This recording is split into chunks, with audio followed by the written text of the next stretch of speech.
नमस्कार प्यारे बच्चों। आज अपन जो है वो क्लास 10th का chapter number 3 pair of linear equation in two variable दो चर वाले रैखिक समीकरण युग्म को डिस्कस करेंगे। अभी तक अपन ने क्लास 10th का चैप्टर नंबर 1 और चैप्टर नंबर 2 को अपन ने अच्छे तरीके से सोल्व कर लिया है और अब चैप्टर नंबर 3 को डिस्कस करेंगे। इस चैप्टर को डिस्कस करने से पहले मैं आपको बता देता हूँ कि बोर्ड की परीक्षाओं में ये काफ़ी इंपॉर्टेंट आपका चैप्टर रहता है।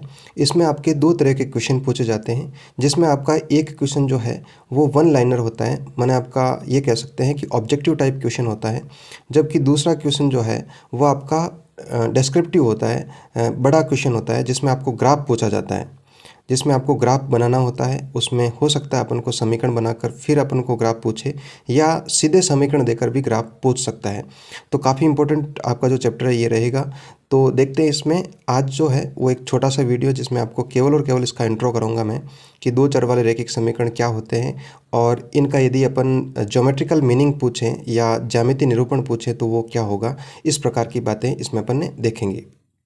तो सबसे पहले दो चर वाले रैखिक समीकरण युग्म का मतलब मैं आपको बताऊं तो एक यहाँ पर शब्द आया है रैखिक समीकरण। तो रैखिक समीकरण का मतलब ये होता है बच्चों कि ऐसा समीकरण या ऐसा बीजीय व्यंजक जिसमें चर की जो है वो अधिकतम घात कितनी होनी चाहिए, एक हो। माने ऐसा समीकरण जिसमें चर की अधिकतम घात एक हो तो उसको अपन क्या कहेंगे, रैखिक समीकरण, लीनियर इक्वेशन कहेंगे। कैसा भी कोई भी समीकरण हो उसमें यदि चर की अधिकतम घात एक हो तो उसको अपन क्या बोलेंगे, रैखिक समीकरण बोलेंगे। तो बात यहाँ पर आती है कि रैखिक समीकरण जो है उसमें चर कितने हैं।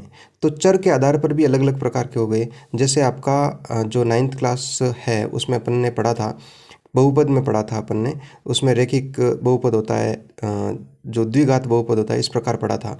तो उसमें यदि आपके चर एक चर हो तब अपन उसको बोलेंगे एक चर वाला रैखिक समीकरण। और यदि आपके रैखिक समीकरण में दो चर हो, कोई भी दो चर, माने जैसे अपन मान लेते हैं x और y है, तो वो आपका दो चर वाला रैखिक समीकरण हो जाएगा। तो इसमें अपन ये बात कर रहे हैं कि दो चर वाले रैखिक समीकरण युग्म क्या होता है।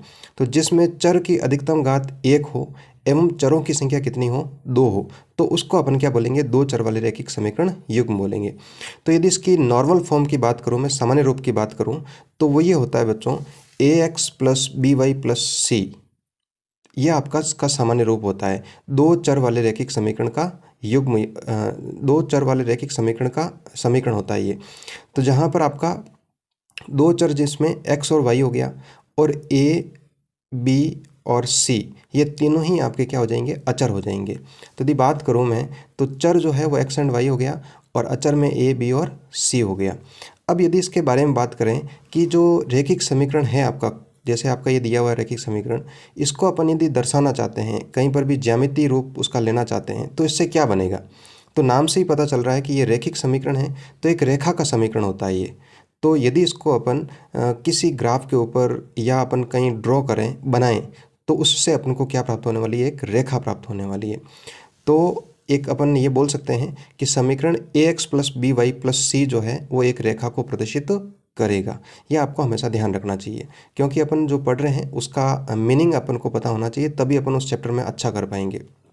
अब यदि मैं बात करूं कि दो चर वाले रैखिक समीकरण युग्म का ज्यामितीय निरूपण की यदि मैं बात करूं, तो मान लेते हैं कि आपके पास में कोई दो जो रैखिक समीकरण युग्म हैं वो इस प्रकार हैं। जैसे मैं पहला लिख देता हूँ a1x plus b1y plus c1, ये आपका पहला रैखिक समीकरण है जिसमें आपका x और y आपके दो चर हो गए और a1 b1 और c1 जो है आपके अचर हो गए।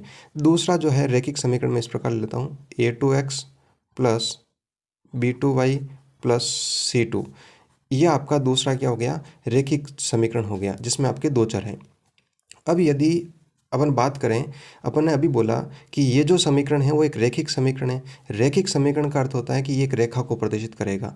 तो यदि यहाँ पर दो समीकरण दिए हुए हैं, एक ये दिया हुआ और एक ये दिया हुआ है, तो ये दोनों ही आपके किसको प्रदर्शित करेंगे, रेखाओं को प्रदर्शित करेंगे। तो यदि अपन एक द्विविमीय तल के ऊपर अपन इसको दर्शाना चाहते हैं जिसमें ये आपके ये दोनों रैखिक समीकरण दिए हुए हो, तो अपन को यहाँ से एक दो रेखाएं प्राप्त होगी। यदि दो समीकरण है तो दो रेखाएं प्राप्त होगी। तो यदि मैं आपसे ये पूछूं कि कोई भी मैं आपको दो रेखाएं दूं तो उनका कितने रूप, कितने प्रकार से निरूपण कर सकते हैं, तो यदि बात करें निरूपण की, तो या तो हो सकती है दोनों रेखाएं एक दूसरे को प्रतिच्छेद कर रही हो सकता है दोनों रेखाएं एक दूसरे के समांतर और हो सकता है दोनों रेखाएं एक दूसरे के ऊपर हो, माने संपाती हो। जैसे देखते हैं अपन कि जैसे तो बात करते हैं, जैसे आपकी ये वाली रेखा और ये वाली रेखा एक दूसरे को काट सकती है, माने प्रतिच्छेद कर सकती है। इसके अलावा देखते हैं तो हो सकता है दोनों जो रेखाएं हैं वो एक दूसरे के समांतर हो। समांतर का अर्थ ये होता है कि दोनों के बीच में सभी जगह समान दूरी स्थित हो, तो उसको अपन क्या बोलेंगे, समांतर बोलेंगे। और हो सकता है कि पहली जो रेखा है वो दूसरी रेखा के ऊपर स्थित हो। जैसे अपन इस प्रकार बात कर लें कि ये आपकी पहली रेखा हो और ये आपकी दूसरी रेखा हो, तो एक दूसरे के ऊपर हो, तब अपन उसको क्या बोलेंगे, संपाती रेखाएं बोलेंगे। तो पहला आपका प्रतिच्छेदी हो गया, दूसरा आपका समांतर हो गया और तीसरा आपका क्या हो गया, संपाती हो गया। तो इसी के बारे में अपन आगे की जो प्रश्नावली है उसमें डिस्कस करेंगे, जिसमें अपन ग्राफ बनाएंगे और ग्राफ आपका किस प्रकार का बनेगा, आपके तीनों में से किसी एक प्रकार का ग्राफ होगा। तो वहाँ पर अपन चर्चा करेंगे विस्तार से इनका। धन्यवाद।